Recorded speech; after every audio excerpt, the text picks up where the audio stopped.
Hey, my name's Tom, and about half a year ago, I quit my job back home in Germany. I left everything I had behind to go on a 5-month adventure across 7 countries, and this is my story.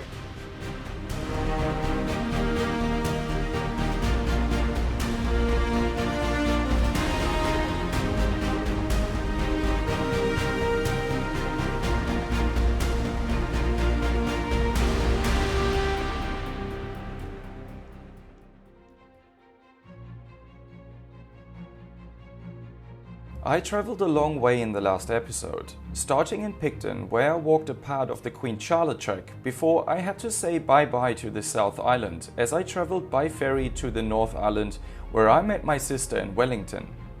Together we explored Wellington for 2 days before heading north to the Kaitoke National Park.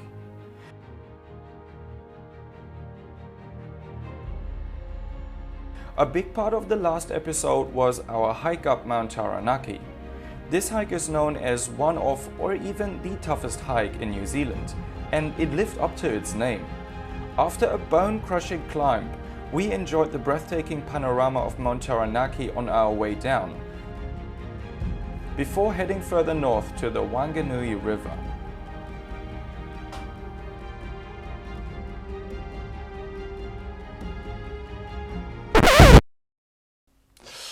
Well, this is usually the part where the video would go on and I would show some pretty B-roll and maybe some drone footage, some nice music fading in, and then I would go on explaining where me and my sister would go next and where we would go traveling to.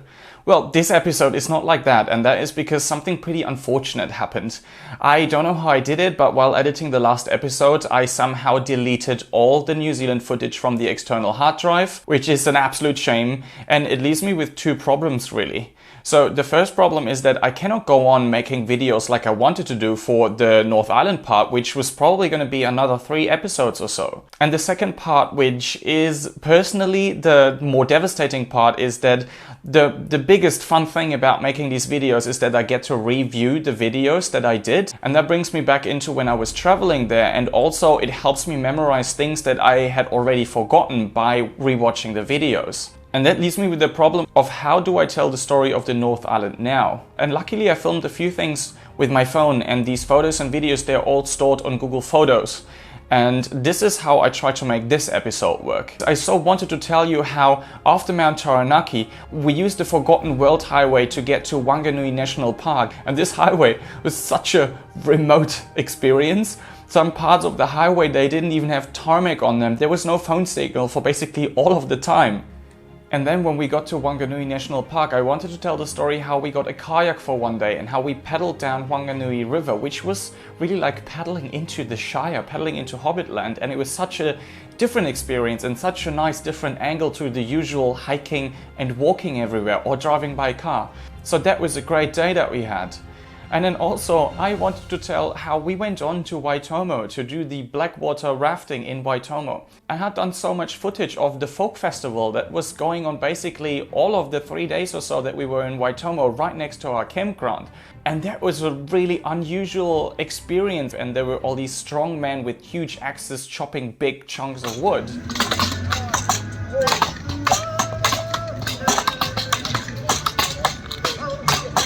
And then there was also this sheep shearing contest, and I'd never seen something like that, and it was really just interesting to witness this. Finishes off there, Martini makes and finishes off there. The Blackwater cave rafting, I don't have too much footage because I wasn't allowed to take my GoPro inside the cave. They did some pictures there, but for some reason I kind of lost them. But then I filmed a bit of the preparation that we did. Of wetsuits. So the wetsuits we give you, they might be wet, but they look a bit like this. So they're 2-piece wetsuits.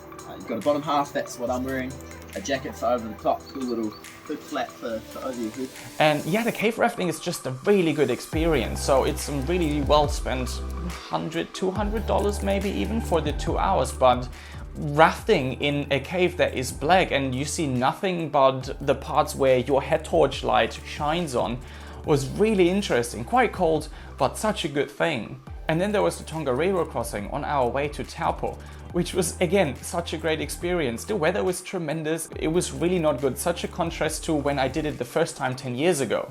But then my sister and me, we really enjoyed it. I took all the cameras with me, the drone out, and for an entire day you're walking through this volcanic landscape, and then you have the Emerald Lakes, which are usually crazy blue, but because it was so misty and so windy we couldn't see a thing. But still, we absolutely enjoyed this day. After the Tongariro crossing, we went straight on to Taupo, where I did a bungee jump and a skydive in one day. And that was because the skydive that my sister and I originally had booked, it got delayed by some 4 hours because of the weather situation.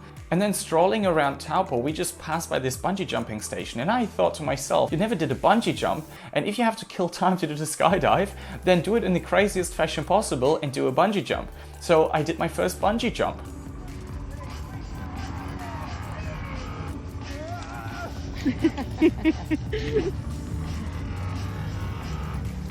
I would probably not do it again, to be honest. It was not the greatest experience for me, but then came the actual thing that we were waiting for all of the day, and that was the skydive. And luckily for the skydive, I have a lot of footage because I went all in and I booked the very expensive camera package where there's a second jumper jumping with you. And skydiving is so much more value for money in my opinion, because you have everything. You have the preparation, and they kind of hype you up, and then they give you the safety briefing, and then you go up into the plane, and then the door opens and people in front of you jump out, and you're just freaking out because you know you're going to be the next one. And then when you're finally jumping out, it's a crazy experience. It's so hard to actually describe what happens, but it's just about enjoying the great view and enjoying the feeling of the free fall.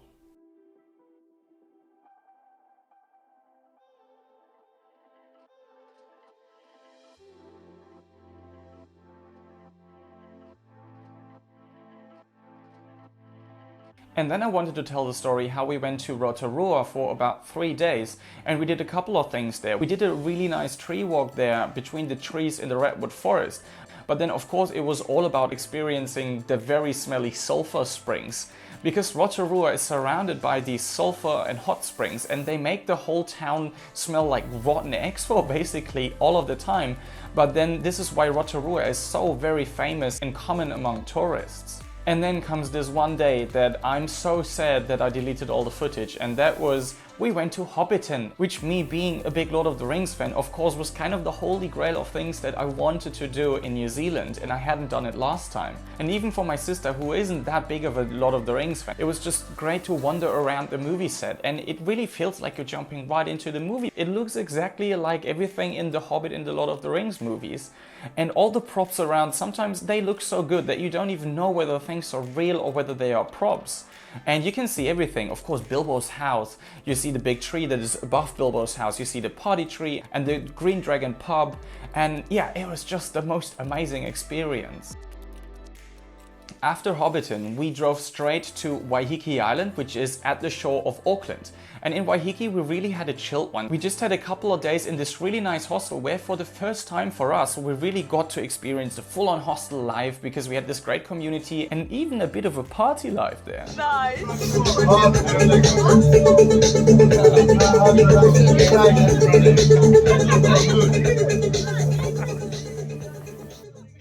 We met these two Dutch girls that we had met in Taupo, Bo and Ella, and despite them being crazy young, basically half of the age of my sister, though we really got along well with them, but also with all the other people in the hostel.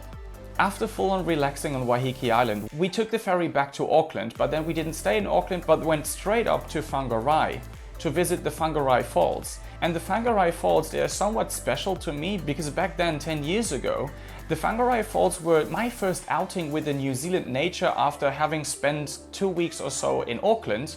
The Whanganui Falls were really like the first time I got to experience what the crazy New Zealand nature is like. From Whanganui we went to Pahia, but didn't stay for too long in Pahia, just did a bit of fishing and canoeing. And after this we went straight up to Cape Reinga, of course the most northern part of the New Zealand main two islands. And the weather at Cape Reinga was just atrocious. The drive there was so rainy and windy, it was really not nice. And then when we got out of the car at Cape Reinga, it was just horrible. It was wet, it was really cold, really windy, and it was such a contrast to when I did Cape Reinga 10 years ago, because back then the weather was amazing. So we just rushed straight down to the lighthouse. We did our photos at the lighthouse, and then basically after 2 minutes, we rushed back to the car and we were full on wet because it was just miserable weather. Our last stop on our way down from Cape Reinga to Auckland was the Waipua Kauri Tree Forest, which is the biggest kauri tree forest in New Zealand. And walking through these kauri tree forests is just almost a spiritual experience. It's completely silent, there weren't too many people, and you have these incredibly big trees right next to you. Some of them are 50 meters tall. Walking through these forests with the jungle noises and these amazing trees all around you.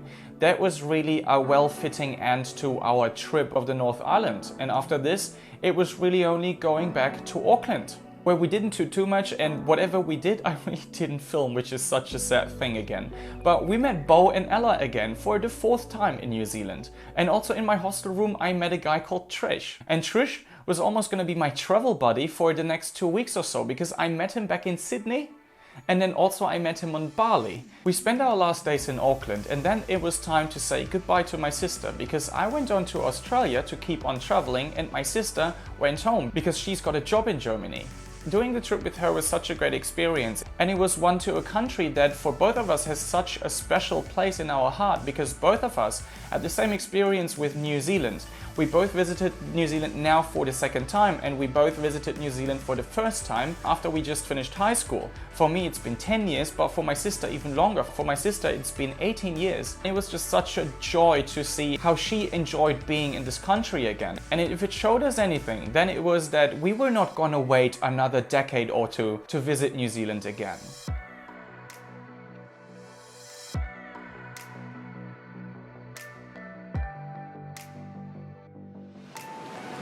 Welcome to Sydney, Australia. Trish, you'll be like my biggest feature in the videos. Yeah. They'll probably think we're in a relationship. Yeah. So like, gay holiday fling. Blue Mountains National Park.